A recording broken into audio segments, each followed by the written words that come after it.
creating condition for system change is a very, very crucial work of the entire creative, like this process of system change. So, but how do we do that? What is the right condition for system change?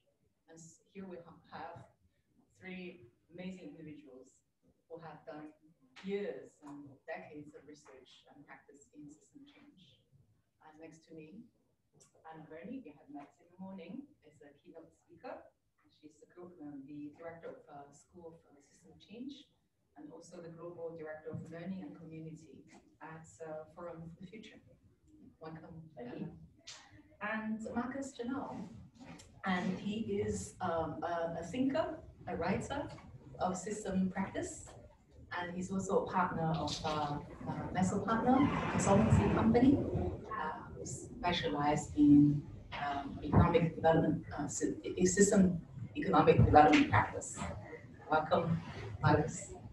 And Charlotte, the founder of WOW Lab, also you also build ecosystem such as La Ruche, if I could pronounce it correctly, and also the one in about social entrepreneurship and the class network to bring a place. Sorry, yeah, try to pronounce French, but yeah. With English. Okay.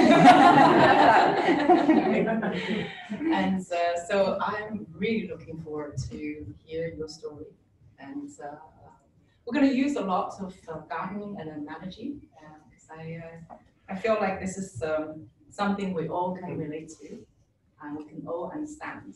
And I'm not a person with a lot of words. Actually, my vocabulary English is very limited, so I try to use simple languages. So, maybe I can ask you to just introduce yourself a little bit and how you see yourself relate to the work of creating condition for system change. Can I start? Please. Great to be here with you all. Thank you for hosting this conversation. A word about gardening first. I was interested that you took that angle, and I like it because I think it's very pragmatic and we can hopefully get our hands a bit dirty to complement global approaches. And I got interested in growing food when my first child was born 13 years ago. So it brings different parts of me into the conversation. As to my work, so I run an innovation studio with my associate called WOW Labs, which works in different geographies. We don't have a specific focus. And I'll tell you more about that, about culture, the importance of cultures for us. And as part of the work of this studio, we collaborate with governments or cities or companies or universities to create usually quite large projects. But we also create projects ourselves when there isn't a partnership that is coming to us to do some of the work on some of the key topics that for us seem like we could add something with our very experimental approach. One of these projects is SPACE, which we created in 2016, 2017 around the topic of migration as one of these experiments to, in a way, apply all this systems work that we're talking about here on a very, very complicated, multifaceted and unresolved and unresolvable issue in a way. And I'd love to bring exactly. I'd love to bring both into the conversation.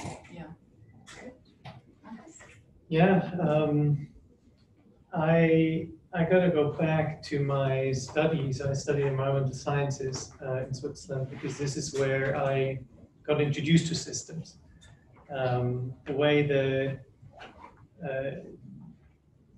curriculum was built was in a very transdisciplinary way, bringing together the fields of natural science, social sciences. And I took that and I kept it with me, and I kind of studied it further in my own time after I finished my studies. And I went through, and actually I recognized a lot of the things you talked about in the morning, the kind of evolution of the field of systems. I've gone through that as well, and ending up in actually a very similar place also, again, in terms of what question I'm asking myself at the moment, and about the role of art, for example, about the role of the body, about the role of and also the ecosystem thinking, and can we use garden as a metaphor for systems work, or is it the work that we do is the garden? And yeah, so these are all questions that I'm having as well, and I'm writing a lot about that stuff as well, and maybe almost as a hobby, I'm also working on economic development on the side, because yeah, we also have to do some work that brings in some money. But yeah, I'm really interested in exploring these questions around systems and systems change and the conditions. And I mean, one of the questions that came up for me when I was reflecting on this panel was, where is the change? And when is there no change? So creating the condition of systems change for me, just I was like, does this question even make sense? Because when is a system not changing? And there's this wonderful quote by from the book Dancing at the Edge by Lester and O'Hara from the I'm always confusing it's the International Forum for the Future. Yeah. Exactly. And they say the only distinction in nature between structure and flow is time. Can you repeat one more time? The only distinction in nature between structure and flow is time. So where is the change, and what are we actually asking when we're asking about the conditions for system change? Are we asking for how can we make the system change in a way that we would like it to change? Rather. Beautiful question. Yeah. So I'm going to actually ask you that question next. Good. Okay. So I'm gonna, as you heard Joe this morning, you heard that I called my team Cultivate, and very much for that same region of gardening. But I also want to pick up a little theme you said about parenting. My eldest turns 13 in a couple of months, and there was some moment when he was 4 months old, and I was really struggling. I was like, couldn't cope, and it was just like really hard. And a friend of mine sort of took me out without my child Archie, and said, you know, well, how do you do your work? Like, how do you do your work? Why are you struggling so much? I said, well, I create the conditions for my team and the people to grow. And I realized I was holding on really tight to being a parent. I mean, it was 4 months in, so you can forgive me. But from that moment, it was like a really big shift to me. I'm like, oh, I don't have to do everything for this kid. I can leave the kids with their parent, other with their father and my mom, and I can just create the conditions for this child to grow, right? Right. So he's not, somebody said, what's the purpose of being a parent? It's not goal orientated, it's just finding their potential. And so that's part of it, right? Like finding the potential in the system to enable them to grow. So I like that parenting, like I can't make choices, especially as they're now just about to turn a teenager. You're like, okay, you gotta just create those spaces and conditions. And let go. And let go all the time.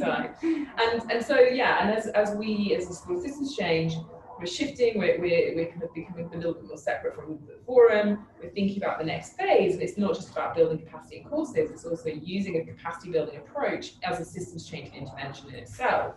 Like we've been talking about how do we irrigate networks and communities with system change capacity, and so I'm going to bring that we're doing some theory of transformation at the moment in terms of how do we create the conditions through learning and capacity building for spiraling out and creating change, rather than just saying, you know, training people on courses isn't gonna, we don't do training, we kind of do inquiry-based learning, but it's not getting to the spiral of change we want. So that's the next phase of the school. So I bring some of that into this conversation. Beautiful, Anna.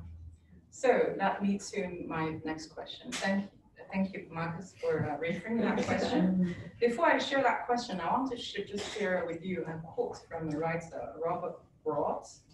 If you have never experienced the joy of accomplishing more than you can imagine, just plant a garden. I'll add to that sentence, be a parent. So what do we wish to see, really? What change do we wish to see? And how do we, what is the context are we talking about to prepare us what is the context, the condition we're talking about to actually lead to that change? I'll start with you. Thank you. Yeah, I think a lot in that question is about, rather than what we want to see out there, first we need to understand and reflect of what is in here. When you look at different gardens, you see different ways of gardening. You see the very structured gardens where everything is planned and organized, and this is for this plant, these type of plants are over here, maybe by color. I know people who do like, there is the purple area, there is the red area. My wife does a garden, and she is from Germany, so that might be explaining it. Everything is very neatly in rows, right? So there's a very neat rows of carrots, a very neat rows of radish, and a very neat row of spinach or whatever. And then there are other gardens that are just growing wild, that you could almost say there's no one there to tend to them, but yet there are people who take a lot of care. But they just turn out to be very different gardens. And in that sense, what is important to see is that we are not just tending the gardens, we're part of the gardens. Our very being gets expressed in the garden. And where is the boundary between me and my garden?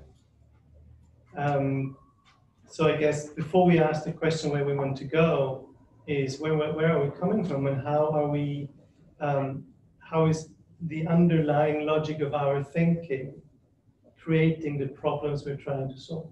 Mm-hmm.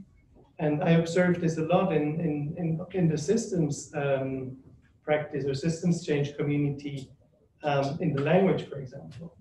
And one of the examples is leverage points. And I mean, leverage point is a very mechanistic metaphor, right? You have a leverage point, you take your lever and you force it somewhere in one direction or another. And still, it's used so much in the work of systems change, this metaphor of leverage point. Another one is root causes, where we have this idea that if we dig long enough, we find the root causes, and then we fix them, and subsequently everything will be better. So the other one that is important, maybe the third one I want to point out, is that there is a big assumption that doing is better than just being. And I mean, there are many, many more. Those are just 3 examples. And in a way, for me, where are we going isn't even as important, because that will just show itself. But how are we being now that will shape where we're going is an important question. Yeah, thank you for that. Anna, I want to ask you, because you have given a beautiful presentation to the SI community about what we can learn from the living things. Mm-hmm. So what are the kind of principles we can draw from the living system to help us understand what type of system change we're envisioning and how to create conditions for that? I just want to pick up on the leverage thing to move into the first principle, which is potential. So I wrote a paper about shifting the idea of leverage to finding the potential in the system. And some of the ideas are quite similar, finding potential in new worldviews or paradigms, but it's sort of shifting into that. So, and going back to your garden metaphor, the first thing is finding the potential, the essence. What is the essence in the seed, right? So the seed becomes the carrot or the radish or whatever it might be. But in that is the potential of what it could be, right? And how it might grow. And I think in system change, like, how do you find the potential in the system? Where is it? Where's that new potential? So again, it's not about envisioning and planning out the whole garden, actually. It's saying, well, what seeds have I got? Where's the potential here? Where is the new life coming from? So I think that's sort of one of the things. The second one is then, what is the relational infrastructure you're putting around that or supporting that? And so, you know, for me, that's about communities of inquiry. That's about how do we support and facilitate those. So a lot of what's needed is the gardeners who facilitate and enable some of those principles.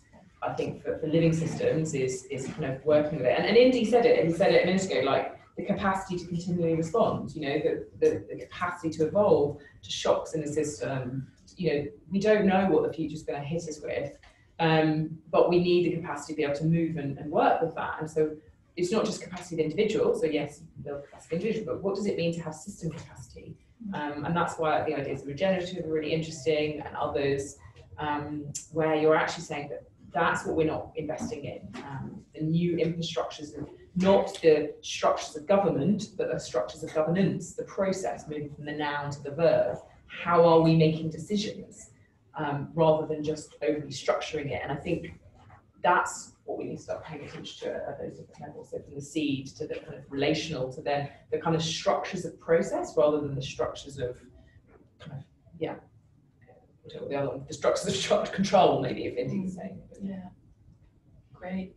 Before I go into Charlotte, I actually want to share with you a story, because when you talk about the seeds, when I actually started as a gardener, I didn't know anything about gardening. So I just start something and it died.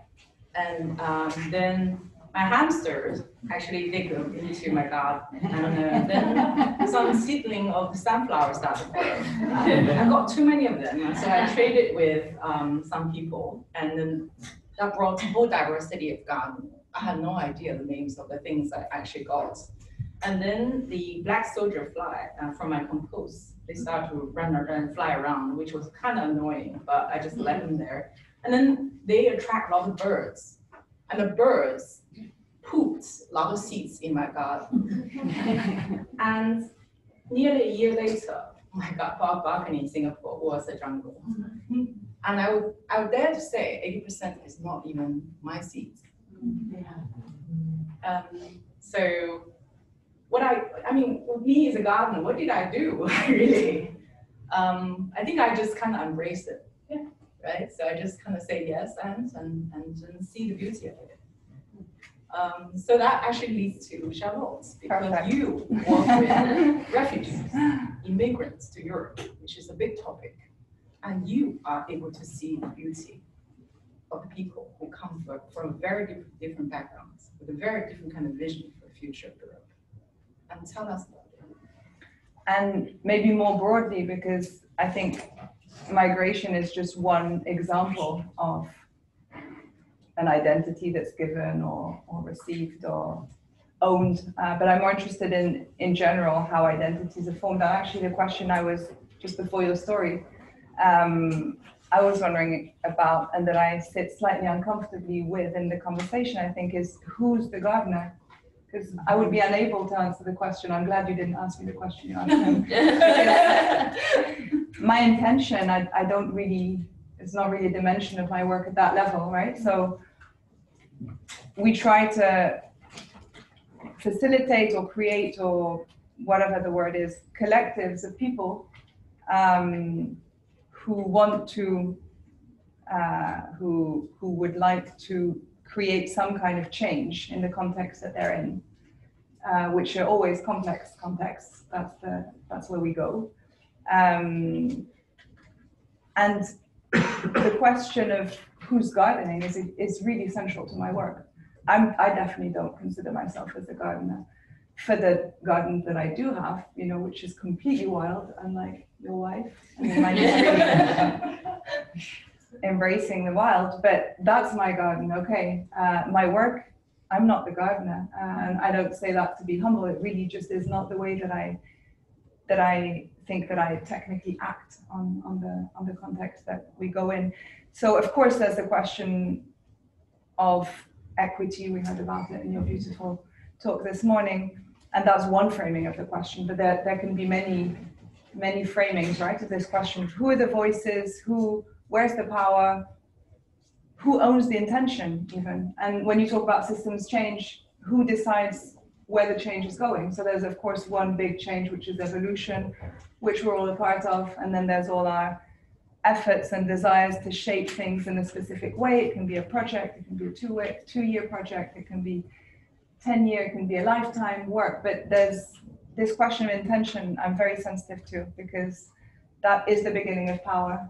And I try for my intention to really disappear. It doesn't, because we're all human, but I really try and keep it in check of what are the intentions in the system that are wanting to manifest themselves.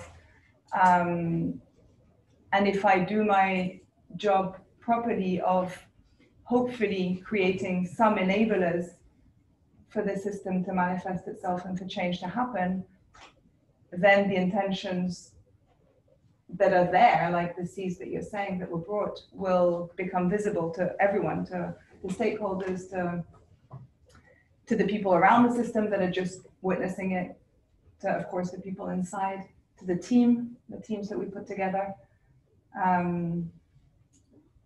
Yeah, it's more sharing a question than anything else, but I guess that's something that's very alive with me. In all the projects that I'm working. Yeah. Before I give the floor to the audience, because I really want to hear what you think about it, and I want to ask you, I really like the perspective. If you think you are not the government, what are you? Can I tell you in another 30 years' time?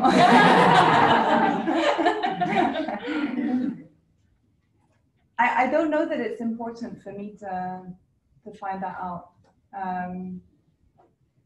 Coming back to your nudge towards how we feel, and you touched upon it as well around embodiment, and where does that leave us in the system? When we're trying so hard on a daily basis. And yeah, I share the kind of end of the week and the draining. Somebody was so overwhelmed this morning. These are all things that we really live in our bodies and our minds and our hearts. I don't know what I am, and I don't know that it matters, but I know when it feels that I'm at my place in the whole system's effort. And I trust my body on that, and I try and trust it more and more as I grow wiser, older.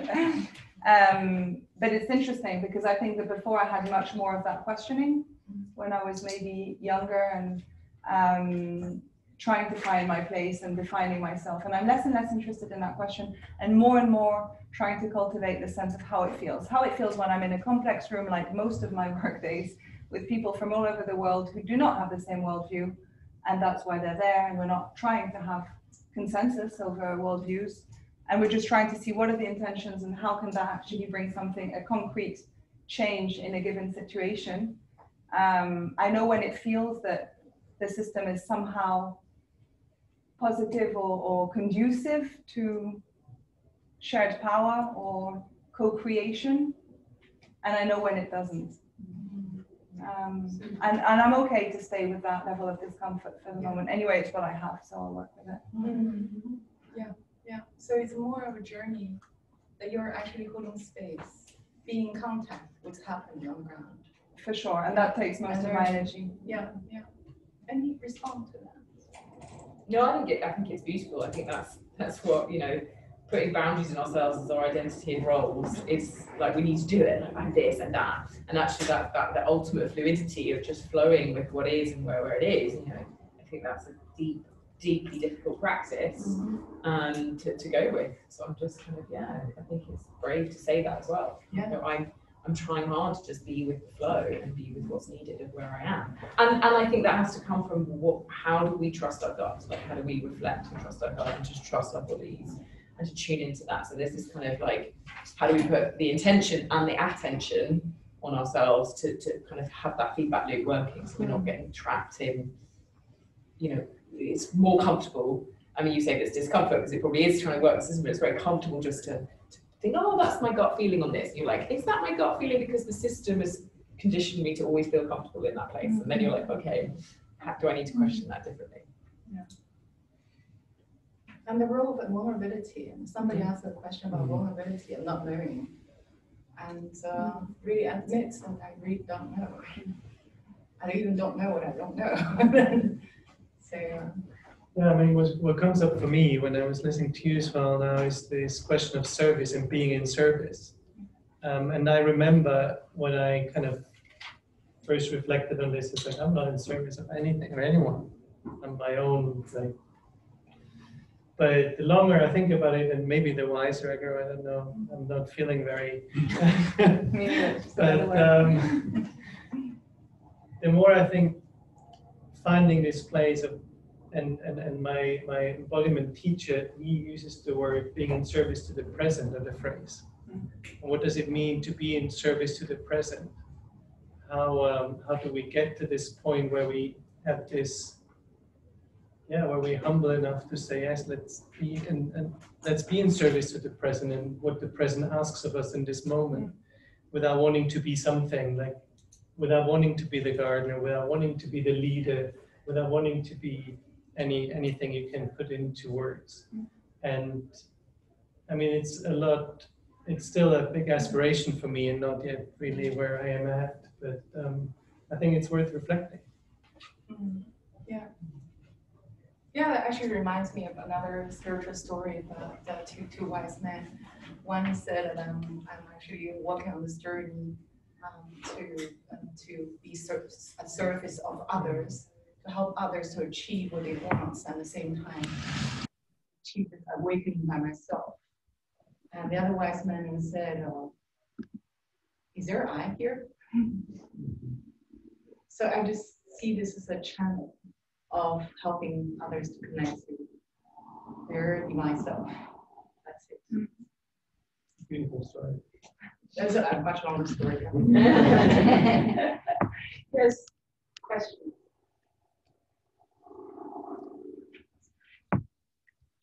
I don't know if it's a question, and I don't know if my head is clear on this. So I'm very, very new to this field. I didn't realize it had been going on so long. And I'm really gutted I missed your talk in the morning. Sorry. And I think you could call yourself one of the gardeners, rather than are you a gardener? The talk earlier as well, it's good that I feel I'm challenging those set views of command and control. I think that when we talk about systems change, and when we're talking about improving, organically improving things, are we talking about going in any particular direction? Are we talking about understanding when that change has happened and why the change has happened? And whether the environment is still, are you benefiting it, or are you now changing for the sake of change, I guess? And in your gardening analogy, how much change? You're limited by the scope or the size of your garden or the seeds or whatever, but how do you understand that? And in that same analogy, it's not just you living in your place, there's others. How do they interact and speak with it? Yeah. And I think for the biggest question for me personally is, how do I let go? I like control. I like to know that I'm making that change, and I want to apply that in my work. And I want to encourage those working with me in different organizations, but the same goal. I need them to be able to be empowered and get on with it, so I can get on with something else. Yeah. But how do I let go? Shall we just focus on the last big question? Anna, actually, you wanted to talk, and I heard that you answered this question too. Would you like to start? Well, I do want to pick up on this idea of what's the goal. And I think there is a goal, but the goal is to not have a goal almost. So the goal is to live life's process and to enable our ability to do that. So it's a really weird thing of like, people go, oh, the process helps the outcome. Like, well, the outcome is a process. And this kind of weird feedback loop of where are we heading to? Well, we need to change the system to this. Like, no, we need to keep living with life's process. Like you said, life is process. And that's the goal, but the goal is also part of the wrong paradigm. Sorry, that's projecting, but it's like part of the current paradigm of needing a goal. But we can work with that and say, okay, we want to have a goal, let's have a goal that is almost this open, ever-ending process of evolution, you just said. So there's something in that. And I guess when we say, I find it hard to let go, yes, and you don't have to let go of everything. Like the idea that we're all just the I Buddha saying I am just I, and we all where's the I? Well, that's bloody hard because we have to still exist, and I'm still a Nana, even if I can try to create my boundaries differently. So therefore, it's like, what's the things should I be looking to control? And it's like your locus of control is in yourself, not out there, right? So we try to control out there. We need to have external considering out there. So we do a lot of internal considering and external controlling, whereas actually we need to split that. we then have internal control of who we are and what we can do, like trusting our gut might be a way of controlling, but then just external considering, the work from Regenesis talks about that. So I don't think you have to let go of everything. Like letting go is like, it's brutal, right? And that's not necessarily helpful. But it's like, what do we mean when we say letting go? It's like trying to let go of the current framings and then tuning into a different framing and maybe controlling, we need a bit of control. So anyway, there's just some questions in that. Yeah. Is there anything you want to add or? Sure. On this question, it's very interesting because, I mean, of course, it depends which level we're speaking at, right?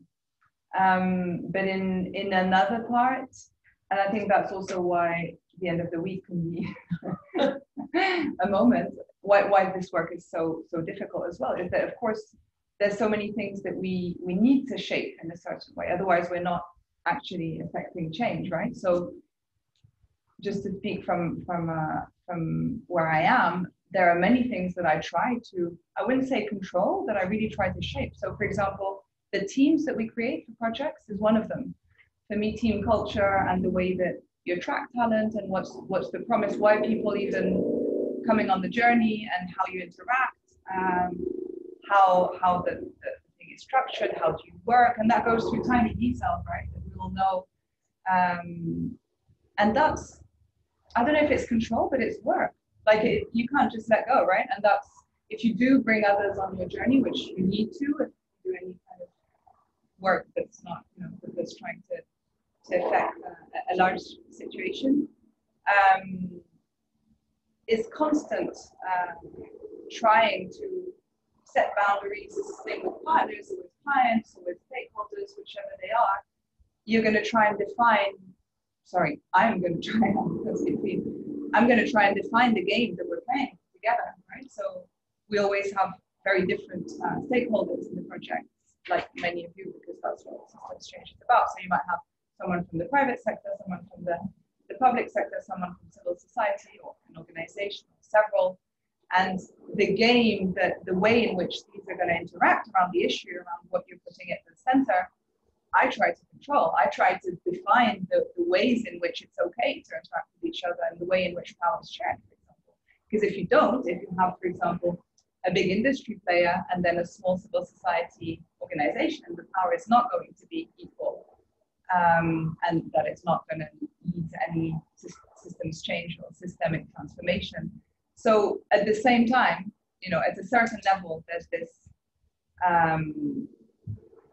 this flow, and at the same time, it's constant curation of how you want people to interact, how you're defining the conversations even around the topic. I mean, that's huge. On my project, it's almost the most difficult. It's just framing the conversation. Are we actually, what words are we using? Are we actually meaning the same things by these things? Yeah. That's why even the word of equity for me is an interesting but very complicated one, because it's one that holds one side of the table. And there's this similar conversation going on in many circles that doesn't use the word equity. So it's the same for this whole conference, right? Around systems change, is what you said beautifully. We're talking about systems change, but so many people are talking about the things or doing the things that we're talking about, and they wouldn't have found the conference on the algorithm, if they didn't know one of us, right? Mm-hmm. So it's the conversation framing is a form of power as well, and of course that needs to be curated. It needs the intention of everyone to translate in all our languages and in all our sectors and in all our informal conversations, so that it doesn't stay a niche. So just to mitigate this sense of flow, and I think I meant the flow at the level of emergence, like when you've done all you can to kind of create a platform that you believe is representative of who is there and of why you're doing the work together with the people involved. Yeah. Then you can. I did love that last time is very much with, before I had your gardening analogy, I had the analogy of a conductor in an orchestra. Mm-hmm.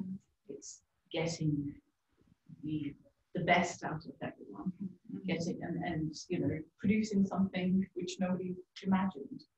Yeah, art of hosting, the art of facilitation. I think this topic is important enough to host another group today. Yes. Yeah, building on the thing of letting go, I'm at Shelter Homes Charity. We've been going through a bit of an existential crisis in the last 2 to 3 years. And one of the things that keeps coming up is trust. I'd like to hear kind of views around trust and systems change as a condition or as a behaviour, culture. Well, Thank you for the question. And Steve, that's not in there. Trust. You're looking at me. Yes. sorry.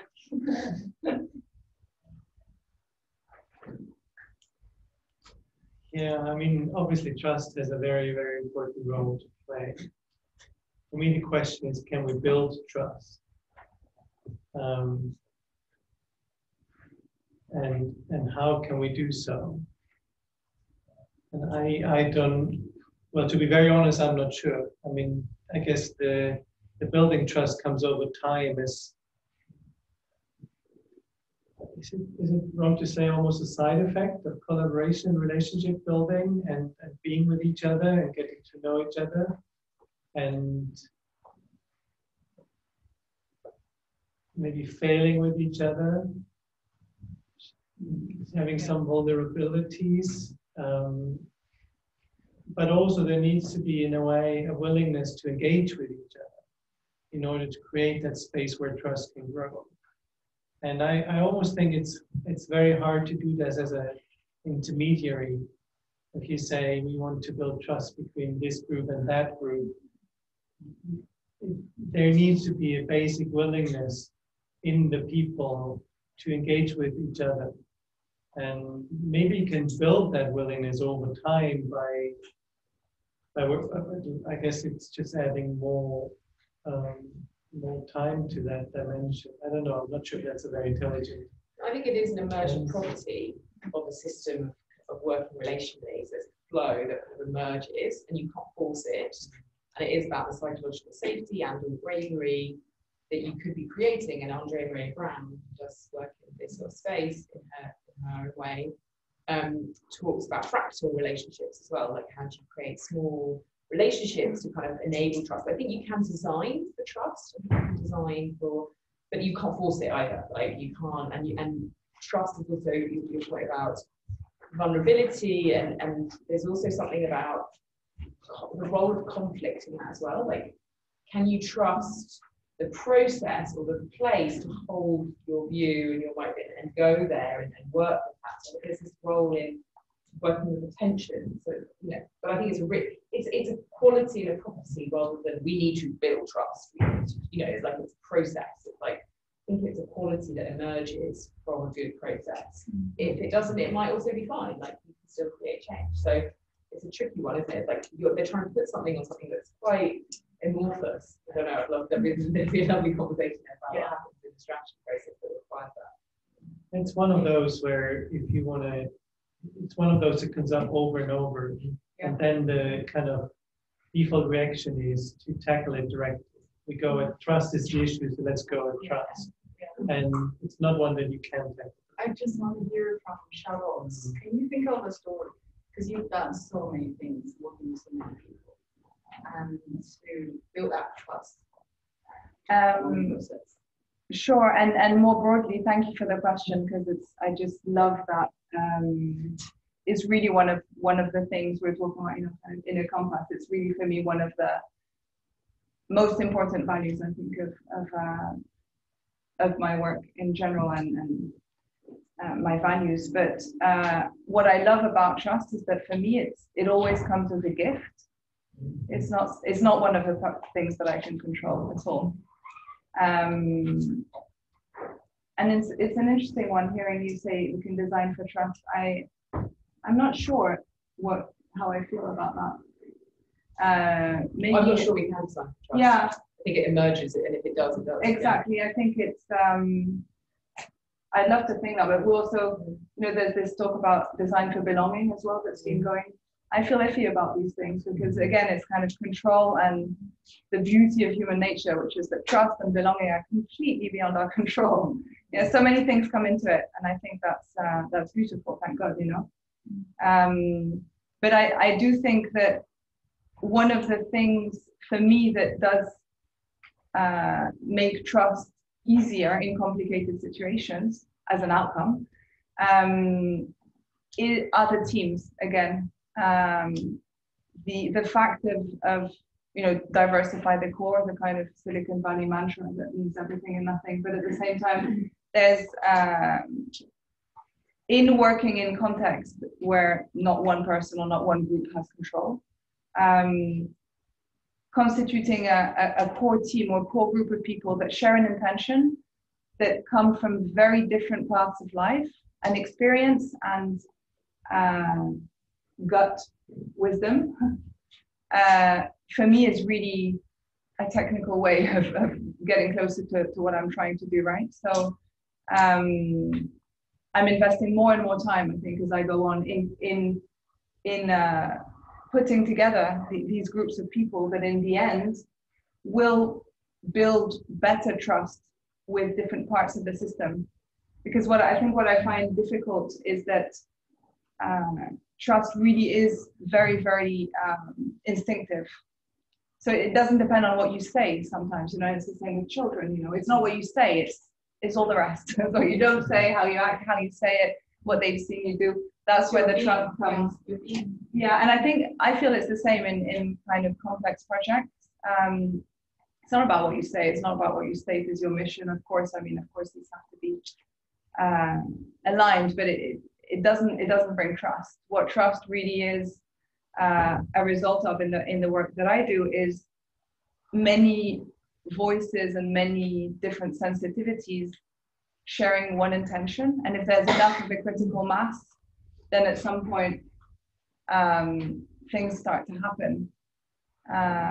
But you know, a counterexample of that, which anybody who's worked in development or would be familiar with, is, for example, if an organization that is from another country, typically from a northern country, wants to empower, say, a group of rural Indian women. How does that even start, right? I mean, it's so complicated, that these dynamics, and traditionally, of course, that's how we thought about development. And now we're just starting to, we don't have the answers, but we just know how difficult we're making our lives if we're trying to do anything like that, right? So again, the fact that who's doing the work, who's talking about it, not just as you know, representatives, but with their own words, with their own mindsets, and with their own practices. I find that incredibly reassuring for me as well, just to be part of teams that bring that, because then it means that it doesn't come from, again, the gardener. And talking about, for example, in work, I find that really interesting, because when you are part of teams that have very different backgrounds, there's huge heritages that come into play, into bringing resilience to a team that can then, you know, go really through ups and downs, because of course there's no easy answer. And for example, even the newish or new agey things of meditation and things like that in the Western world, you know, that are being held as ways to be resilient. If different cultures are really bringing up the project, and if that's the reality of what you're trying to do, then that seems in a way ridiculous. Like there's such a web of, you know, practices that people bring with them that makes the team resilient. So I think that's also what brings trust in the very concrete projects that I do, where there isn't one voice that's going to build the trust. It's impossible. Thank you. Ben, is there any question from online? Not yet, no. Okay, then we'll just give the floor to one more question. Just the role on imagination during conditions. So some of the work we did, hyperlocal and neighborhood change, and we're increasingly seeing our role as actually supporting communities to imagine futures. I don't know if you've got any thought on it.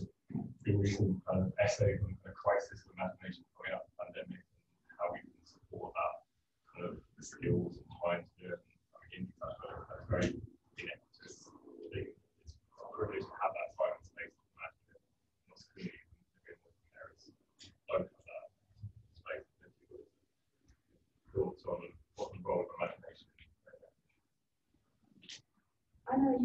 shared something actually in the quite recent talk about the 3-4 mindsets. Right, so the post-COVID.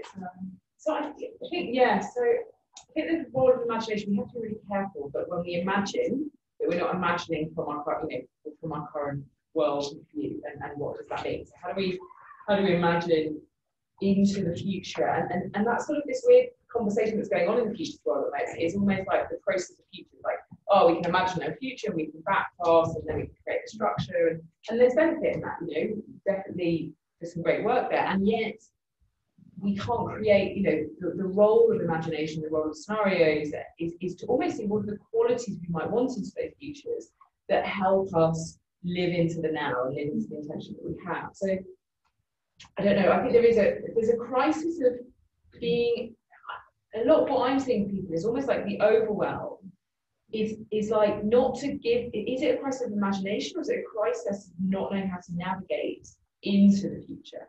So it's sort of like, and maybe one thing is like, I could imagine something different, but it's very hard at the moment to imagine things going well. Because I don't believe things will go well, actually. I kind of feel like I've got to a place now, I think things have to get a lot worse.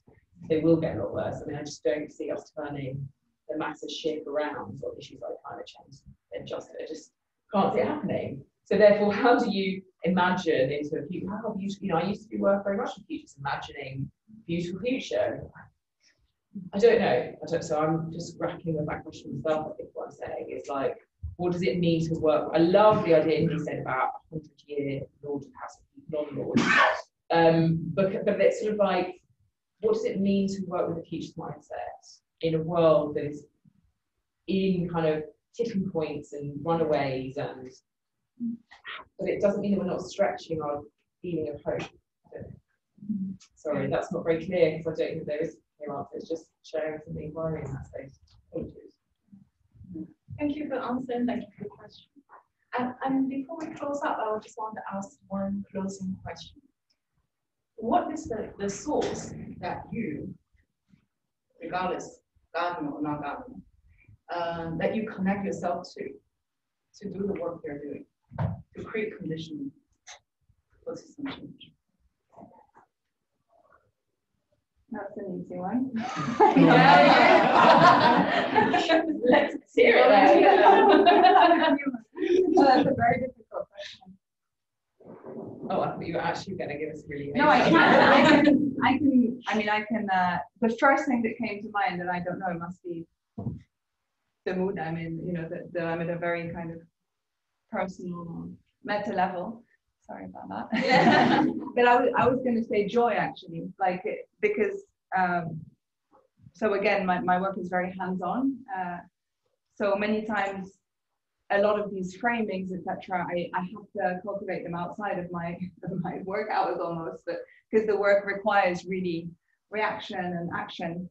And so I know that my compass in these complex things is joy, because it's always been a value for me. I've always sought joy. I've always wanted to create joy for anybody that I would bring into the world. It's, for me, it's the one value that I would hope that they develop there in a compass for.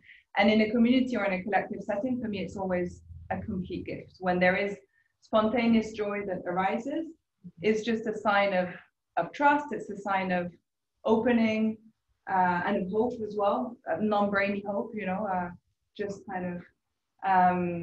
So one of the sources for me, especially, and I'm coming back just now from a very hands-on week-long experience with lots of people. So I know that for me, when there was joy, when I did feel joy, or when I saw that somebody else felt joy in a conversation, or that there was joy emerging, I just think that the system is slowly evolving towards what I would like it to be. But it's a very abstract answer. I just know again how it feels in my body, when many times at the moment my brain is very confused. Brain fog is definitely a reality. So that's one certainty, that somehow, and to come back to a very physical act of gardening, that is just evolving in something that I agree with.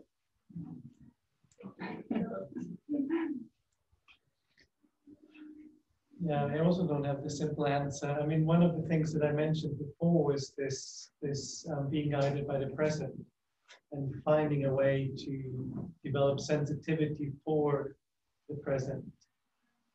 So that is definitely a source I'm exploring. But then it's also relationship. It's being in relationship with people and exploring together and experiencing together, sharing emotions, sharing frustrations, and just knowing that others are going through the same questions and the same problems. When you said, well, brain fog is definitely a thing, it's like, oh, so it's not just me. Yeah. Welcome to the club. And yeah, just having conversations.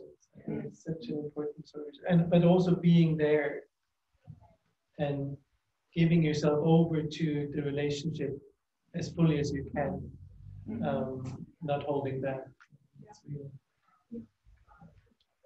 So I think Brené Brown talks about the importance of knowing, and didn't turn the values session, actually did now, was like the importance of knowing who you are and your values. So, you know, what's our individual sources and what do we contribute to the world? And so mine in that work was kind of about curiosities, I guess, the inquiry questions, the questions that drive me, that's in my source. That gives me sort of going back to a question rather than getting stuck and trying to find answers, and just reminding myself of that. And the other one that came up when I did that exercise was the word love. And Bell Hooks talks about love meaning the extension of self, the development of yourself and others, the idea that you extend yourself. And so for me, that kind of what gives me source is in the relationship, in the sharing, the wanting to extend yourself for others, development of yourself, your self-development, society's development, I guess, with the love of the world, is kind of what gives me source. That kind of mind, and that is the core question almost. Yeah. Thank you for sharing the word love. We actually discussed love yesterday because love is a scary word for a conference like this. And clearly, my own source is love, and it's trust, and it's actually some abundance. So every time I make a decision, I'll ask myself, is it a love base or is it a fear base? Is it abundance base or is it scarcity base? So that's a very important source in my own being. But before we close, I just want to share another quote that I love very much by Garden Teacher, Jessica Soul, The Roots and Refugee Farm. There are a few things in life quite as thrilling and rewarding as a seedling breaking through the soil. Tiny fruits forming on plants, and a plate of food you grow yourself. This will be a journey, and you will never fully arrive. The garden is a continual classroom for anyone who's determined to be a continual student. With that notes, and thank you, my dear panelists, for your beautiful sharing.